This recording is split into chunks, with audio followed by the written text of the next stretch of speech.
नमस्कार, बहुत स्वागत है आपका। हिंदू धर्मशास्त्रों में कई ऐसे पेड़ पौधे हैं जो न सिर्फ आपके जीवन को सरल बना देते हैं बल्कि आपके जीवन के हर परेशानी को समाप्त भी कर देते हैं। तो आज हम बात कर रहे हैं सफ़ेद आक, जिसको हम मदार कहते हैं। आपके आसपास ये पेड़ मिल जाएगा। तो ये जो पेड़ है, इसके पत्ते, इसके पुष्प, इसके जड़, हर एक की एक तांत्रिक प्रयोग होता है। टोटके किए जाते हैं जीवन की परेशानियों से मुक्ति पाने के लिए, धन आने के लिए। वैसे तो कई बार लोग कहते हैं आक का पौधा विषैला है। हालांकि यदि आक का सेवन उचित मात्रा में किया जाए तो फिर जटिल से जटिल बीमारियां भी दूर होती है, लेकिन ये किसी वैद्य की शरण में रहकर ही करें।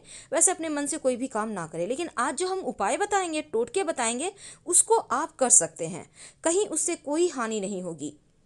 शास्त्रों के अनुसार आक के पेड़ की पत्तियों को अगर घर के मुख्य दरवाजे के बाहर टांगा जाए तो उस घर पर, उस परिवार पे सदस्यों पर हर बुरी नज़र, दोष दूर रहता है।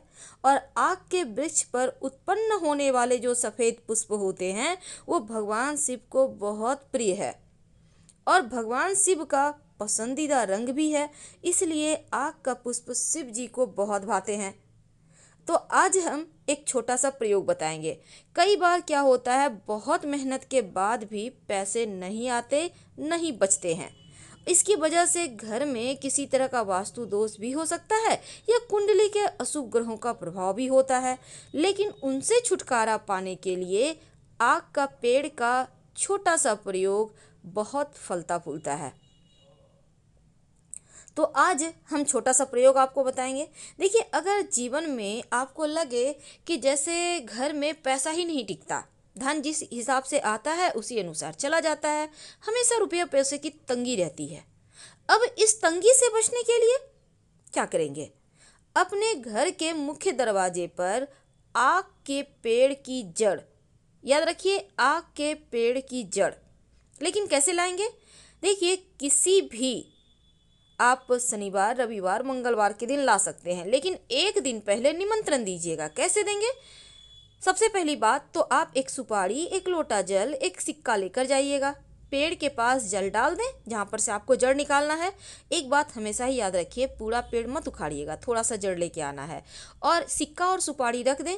फिर आप उनसे कहें कि हम आपको कल लेने आएंगे। इसके बाद अगले दिन सुबह जाइए, थोड़ा सा जड़ निकाल कर ले आइए, उनको प्रणाम कीजिए।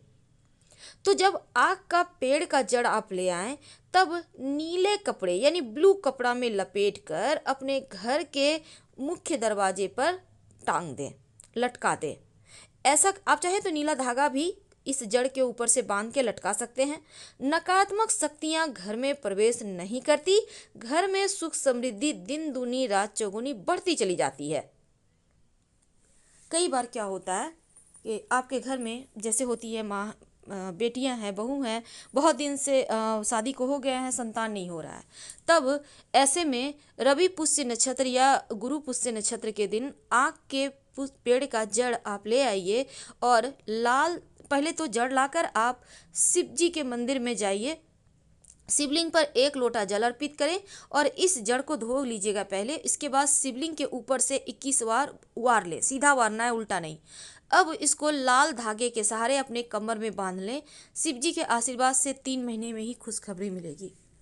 तो एक छोटा सा प्रयोग है, इसको जरूर करें। अब हम बात करते हैं धन की। कई बार क्या होता है ना, आपके बरकत रुक जाती है, सारे काम बिगड़ने लगते हैं।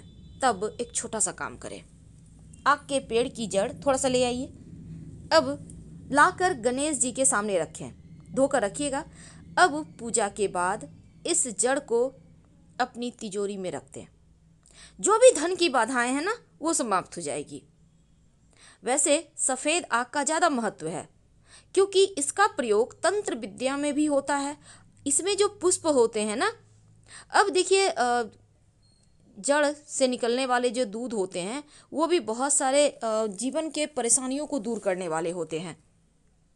अगर शुभ मुहूर्त में, जैसा हमने कहा कि मंगलवार शनिवार के दिन ये प्रयोग करें तो ज़्यादा अच्छा है। वैसे एक छोटा सा काम आप कर सकते हैं। कई बार क्या होता है, धन की परेशानी ज़्यादा परेशान करती है।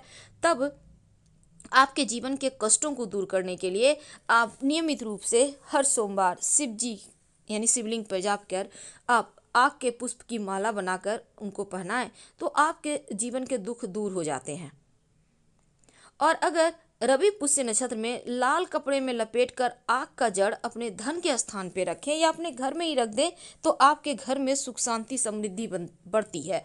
वैसे ये आप अपने घर में तिजोरी में भी रख सकते हैं, कोई दिक्कत नहीं है। कई बार क्या होता है ना, शत्रु विरोधी बहुत परेशान करते हैं, आप तंग आ जाते हैं, लेकिन क्या करेंगे। कई बार अपने शत्रु होते हैं, पड़ोसी शत्रु होते हैं, आप परेशान हैं, आप चाहते हैं कि शत्रु परेशान करना छोड़ दे या आपको छोड़कर ही कहीं चला जाए, तो क्या करेंगे। सफ़ेद आक का पौधा जहाँ पे है वहाँ पे जाइए, अब उसका एक पत्ता तोड़ लें, उस पत्ते पर आक के पौधे से निकलने वाला दूध के सहारे अपने शत्रु का नाम लिखिए और वहीं जो आप आक का पेड़ है ना, आक का पौधा, उसके जो जमीन है वहाँ पर वहीं पर थोड़ा सा मिट्टी हटाकर इस पत्ते को दबा दें, आपका शत्रु शांत हो जाएगा। आप चाहें तो इसको जल में भी प्रवाहित कर सकते हैं अगर आपके आसपास वैसा स्थान है तब। तो ये आग का प्रयोग बहुत सारे ऐसी चीज़ों में काम आता है जो आपके हर कष्ट को, हर संकट को दूर कर देता है। तो याद रखिएगा, शत्रु का जब नाम लिखिएगा ना तो दूध से ही लिखिएगा, उसी आग के पौधे के दूध से। थोड़ा सा आप पत्ता तोड़ेंगे तो उससे दूध निकलता है, अब उसी के सहारे आप लिखिए। अगर एक से ज़्यादा शत्रु हैं तो अलग अलग पत्ते पर हर शत्रु का नाम लिखें। यह प्रयोग आप किसी भी सोमवार, शनिवार, रविवार, मंगलवार के दिन कर सकते हैं तो आपको राहत मिलेगी। और शिव जी को आग का पुष्प तो विशेष प्रिय है। और अगर एक छोटा सा प्रयोग, कई बार होता है कि आपके घर में छोटे बच्चे हैं, उनको नज़र लग जाती है, अक्सर तबीयत खराब रहती है, तब क्या करेंगे। तब सफ़ेद जो आँख होता है ना पुष्प, इसके 11 पुष्प ले लें, उसको माला बना लें, बच्चे को पहना दें, आप देखिएगा नज़र दोष दूर हो जाएगा, रक्षा होगी। वैसे आपको पता होगा कि इस सफ़ेद आँख के पौधे की जड़ में 21 साल के बाद, यानी जो 21 साल पुराना पेड़ है उसके जड़ से गणेश जी की आकृति का कंद निकलता है और इस आकृति को अगर आप उनकी पूजा करें तो जीवन में रोग, शोक, दुख कुछ भी परेशान नहीं करता। वैसे तो आप जो सफ़ेद आँख है ना, अगर सफ़ेद आग का जड़ अपने घर के मुख्य दरवाजे पर टांगते हैं या फिर आपको लगता है आपके घर में कोई व्यक्ति है जिसको किसी ने कुछ कर दिया है, कई बार ऐसा हो जाता है, तब सफ़ेद आग का जड़ लाकर उस व्यक्ति को जो पीड़ित है उनके गले में पहना दें काले धागे के सहारे। वैसे सफ़ेद धागा भी चलेगा, दोनों में आपको जो इच्छा हो। देखिएगा, जो भी किसी ने किया होगा वो वापस उसी के पास चला जाएगा। लेकिन क्या आपको पता है, इस आकड़े के पौधे का जो जड़ होता है, अगर आप इसको लाकर अपने पॉकेट में, पर्स में या अपने धन स्थान पे रखते हैं तो किसी का किया कराया आप पर असर नहीं करता।